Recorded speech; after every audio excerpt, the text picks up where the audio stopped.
I went to Trader Joe's yesterday, and although pumpkin is everywhere, and I am a pumpkin girl for life, but you know who's having a real moment right now? Are apples. Apples everywhere. Apple snacks, apple butters, apple pies, apple everything.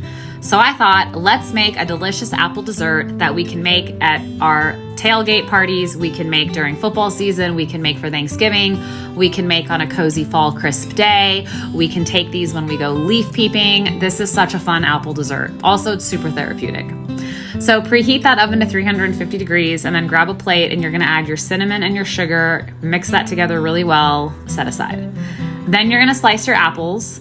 I personally love Honeycrisp apples and Gala apples for this, but use whatever apples you want. You know, the classic red apple is great for this recipe too. And I know that there's like a fancy gadget you can order on Amazon that like pops, makes apple rings, but I just used a carrot peeler. Actually, at first I used an old school wood juicer. Yeah, that didn't work so well. The carrot peeler works much better. But if you have the fancy gadget, go get it, buy it, use that, it works. I'm just using what I have in my kitchen. That's just how I roll. So once you get those holes in those apples, you've made your apple rings. We're going to dip those in our cinnamon sugar mixture and really coat them really well.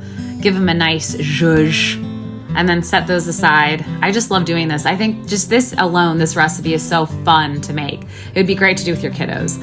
Roll out that puff pastry dough and then you're going to make your puff pastry wraps and just use a pizza cutter for this. And then we're gonna wrap our apples in the puff pastry dough. And this is also super therapeutic. I just find it to be really fun. It can be tedious, but if you like working with your hands, I think this is great. Plus, this is just such a, trust me, like when you bite into this apple ring, you're gonna be like, oh my God, I get it. So once you have all of your apples prepped and doughed, you're gonna place those on a baking sheet and then make sure you wash them in some egg wash because this is gonna make your puff pastry really nice and golden crispy, and that's what we want. Pop those in the oven for about 20 minutes at 350 degrees. And then once they come out, let them cool. And then if you want, you can add your caramel topping. I can't do caramel sauce, but I did it for this video.